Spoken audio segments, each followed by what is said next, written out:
Magandang araw po sa inyong lahat. Kami nga po pala ang pangkat KSBNK, Kabataan para sa Boses ng Kalusugan. Ngayon, tatalakayin natin ang isang mahalagang issue na nakakaapekto sa maraming mga Pilipino. Ito ay ang kakulangan sa serbisyong pangkalusugan. Kaya ito po ang isyong aming napili dahil ang kalusugan ay isa sa pinakapangunahing pangangailangan natin. Ito ay direktang nakakaapekto sa buhay at kaligtasan ng mga tao.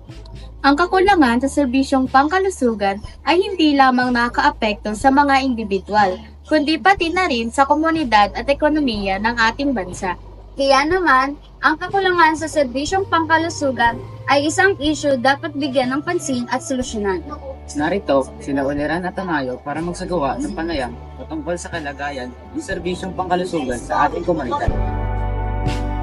Magandang araw po. Ako po si Cheska May Artilleran. At ako naman po si Priscilla Almira Tamayo mula sa ikawalang baitang pangkat Abraham.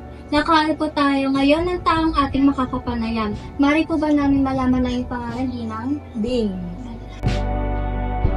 So kasama natin ngayon si Ginang Bing na handang magbahagi ng kanyang pananaw at karanasan tungkol dito. Kamusta po kayo, Ginang? Okay naman po. Salamat po sa pagpayag na makapanayam namin kayo. Madam, maaari niyo po bang ibahagi ang inyong pananaw o karanasan patungkol sa kakulangan sa serbisyong pangkalusugan? Ang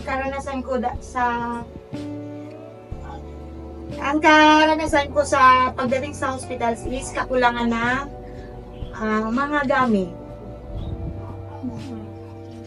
Thank you po. So, isa naman pong question. Sapat na po ba ang bilang at kasanayan ng mga healthcare professional at doktor, midwife at iba pa sa bansa upang matugunan ang pangangailangan ng populasyon? Hindi po sapat dahil maraming kulang na mga nurse, doctors at mga kagamitan. Hindi talaga siya sapat na para maanuhan mo yung pangangailangan mo sa healthcare natin. Okay, thank you po. Nakahanap po tayo ngayon ng taong ating makakapanayam. Mari po ba namin malaman ang iyong pangalan, Ginoo? Joseph Bunso. Kasama po natin ngayon si Sir Joseph na handang magbahagi ng kanyang pananaw at karanasan tungkol dito. Kamusta po kayo, Sir Joseph? Mabuti naman. Salamat po sa pagpayag na makapanayam namin kayo. So, sir, maaari niyo po bang ibahagi ang inyong pananaw o karanasan tungkol sa kakulangan sa serbisyong pangkalusugan? Kulang sa aking panahon. Bakit? At sa mahirap ka, hindi ganun ka. Pag sa public ka lang, hindi ganun ka. Pero kung may pera ka, maganda talaga sa private, hindi kompleto.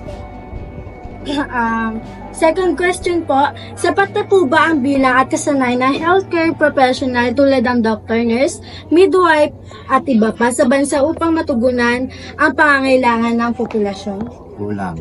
Bakit po? Kasi pumupunta sila sa ibang bansa yung mga magaganda, kasi dito sa atin, mababa lang ang sweldo. Kulang tayo sa Maraming salamat po. At dito na po nagtatapos ang ating pakikipagpanayam sa mga tao tungkol sa kakulangan ng serbisyong pangkalusugan. Maraming salamat po sa pagnood ng aming video. Umaasa kami na makapagbigay ng impormasyon at kaalaman patungkol sa isyu na ito.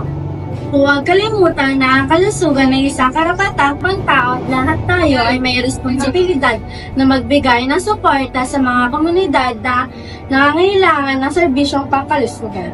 Muli, kami ang pangkat KSBNK, Kabataan para sa Boses ng Kalusugan. Maraming salamat po at patuloy nating pangalagaan ang ating kalusugan.